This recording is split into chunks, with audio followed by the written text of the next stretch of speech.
Heading to the doctor's to get my hair splinter checked out. Fun times.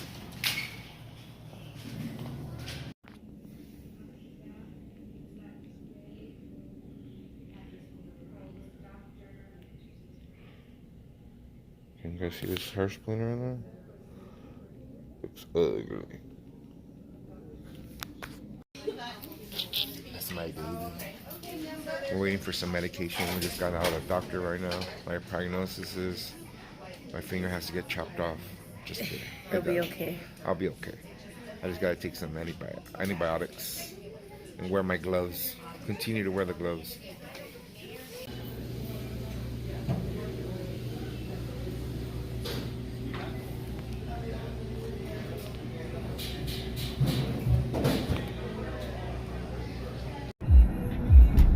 What up, guys? So what I did is today is Tuesday, my day off normally, but went away this weekend, so I'm calling myself into work. It's been pretty busy at the shop. I've been noticing on the cameras. I went out to go get my to a doctor's appointment already, so that's taken care of. So I'm gonna head to the shop and go help out the boys now, and let's see what we get into over there. Okay, guys, I'll stay in contact with you guys. Lates.